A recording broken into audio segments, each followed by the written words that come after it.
What is up, boys? Back out here. Sorry if you hear the furnace in the background. The whole video won't be like this. I'm gonna run around, try to find studs. I think I found my problem. I think this this phenolic spacer, now that I'm sitting here looking at it, these holes don't actually line up, and I think I'm getting my torque on the plastic. It's gonna be hard for you guys to see, but when I put those bolts in, it put threads in the plastic. I might not even be torquing down to the aluminum, really.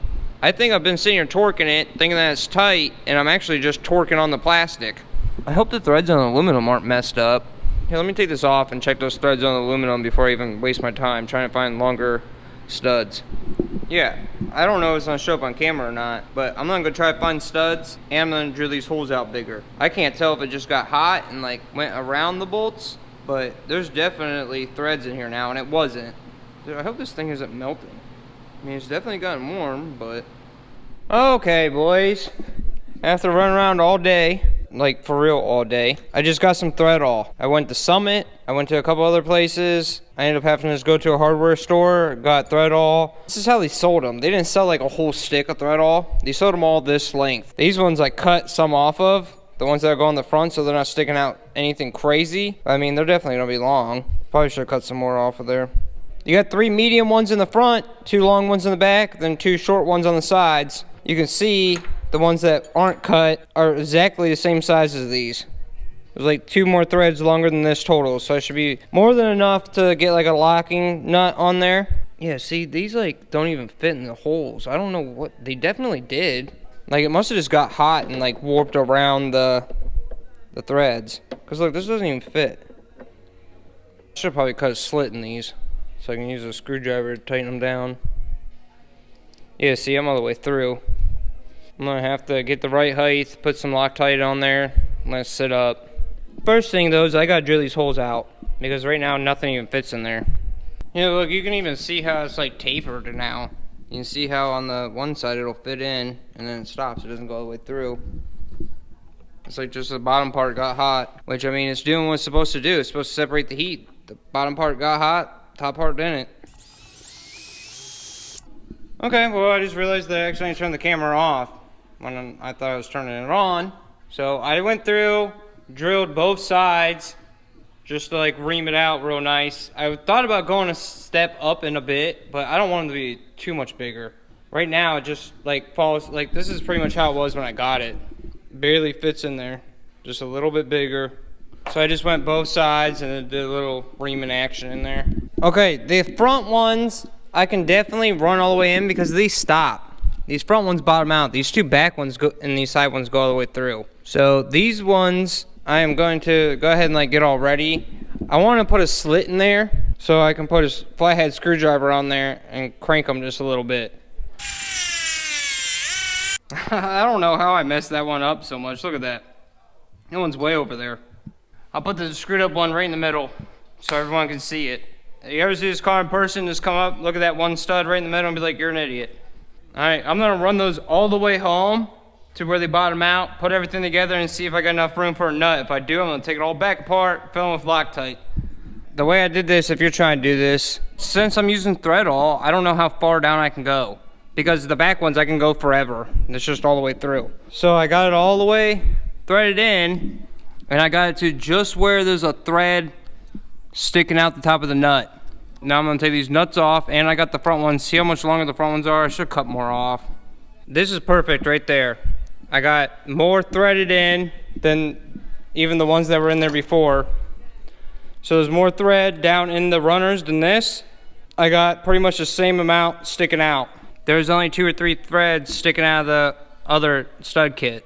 So they're exactly the same. Now what I'm gonna do is just pull the nut off. Oop, it's starting to spin. I might have to have 2 hands probably to do this. Oh no, this one's going good.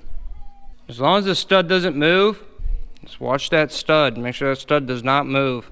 Now don't touch those back studs until you get it all back off. Now you can mark them and then you know not to go past those threads.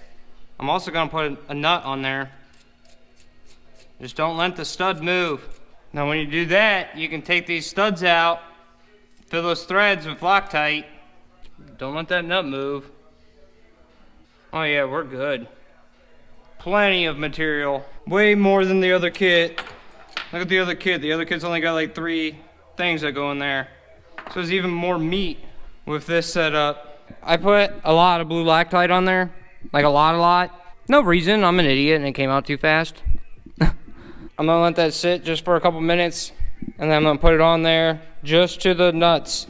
And that means since there's so much more meat on the thread all now than the actual stud kit, I'm sure you could back it off a little bit. I'm trying to get them as short as possible so when I gotta take it on and off, it's not a pain to get on and off. Like, I'm gonna have to take these ones out and cut them. That was just ridiculous. It should just come straight up and off. You don't want to like be sitting here bound up the whole time with studs. Stupid. All right, just check them one more time. Make sure they're pretty much the same. 3 3/8 without any gaskets or anything on. Yep, right at 3 3/8. All right, wipe all that extra Loctite up. Get it nice and clean so you got a nice sealing surface. It would have been smarter to put the Loctite down in the threads, intake plan with like a Q-tip, then it would have just squirted out the bottom. You went ahead and clean up, but I didn't think of that until just right now. Okay, hopefully those are in forever. Let's get this intake manifold on, mark where I'm gonna cut these. Okay, now I put these all just on hand, tight, so if I mark them right at the top of these nuts, I'm still gonna get like 4 or 5 more cranks out of them, torquing them down. So I'm thinking if I mark them flush, I'll have more than enough thread. Just a little tip here, when you're cutting stuff, the best way to do it is to put a nut on the side that you're keeping. So when you cut this off, you can take this nut off and remake threads. It's not too important on these because they're all threads. I can get a nut from the other side. But like if you were cutting a stud, like a real stud, like you can't get a nut that way. So you'd want to run a nut all the way down the bottom. And then, you know, cut there and then take your nut back off so you can remake your threads. And then run it in a wire wheel. So that's what I'm gonna do.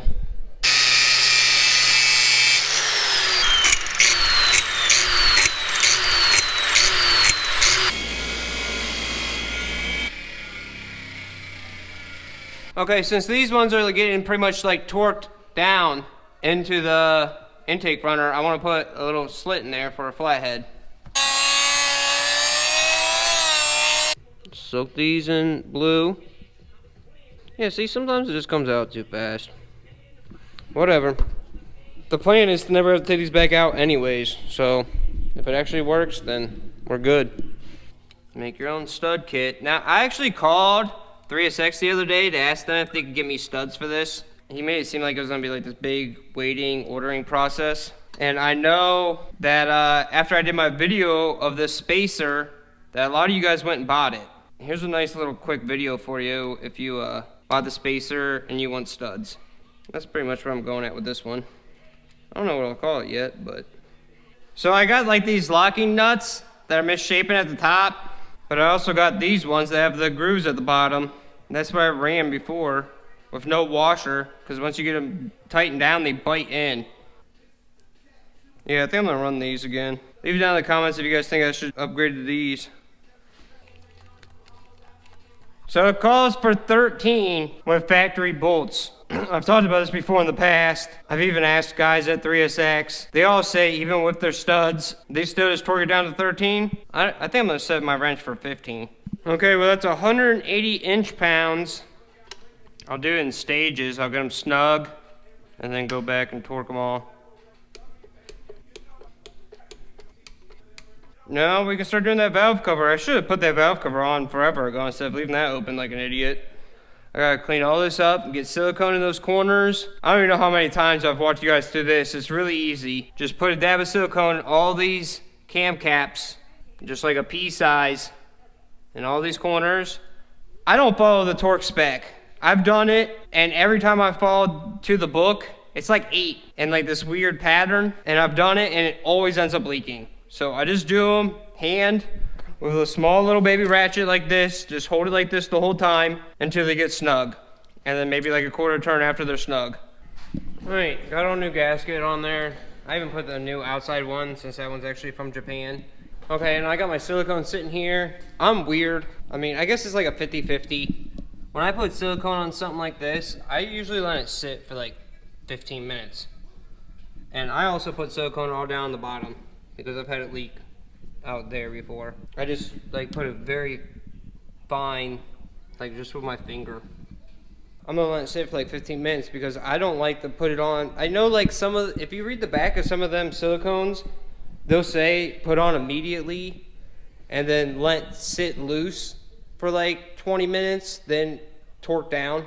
I just let it sit out in the air for like 15 minutes so it kind of stiffens up, and then I just put it together because I don't want it to ooze inside. You know what I mean? Like I've done jobs before where you put the silicone on and then you torque everything down too early, and once you take it back apart to do like a service or something, you'll just see gobs of silicone like wrapped around your cam, and it's stupid. I don't know what I was doing. I kind of just got in the zone and didn't pick the camera up. I got everything back together. Oh, I forgot to put that other turbo inlet pipe on, but besides that, everything else is all buttoned up. I haven't edited any of this, so I think it's gonna be a short one. I'll just do a video on like how to make your own studs or something. If you're interested in anything to do with this car, check out my other videos. Everything is step by step on my channel, from beginning to end. Pistons, rings, bearings, rods, cams, cam gears. The whole engine's been rebuilt, and it's all how to and what not to do. It's all on my channel if you're interested in anything to do with the 3000 GT. But there you go, how to make your own stud kit. I got like less than 20 bucks in it. So I will see you guys in the next one. If you made it this far, don't forget to hit the like button, subscribe if you're not subscribed.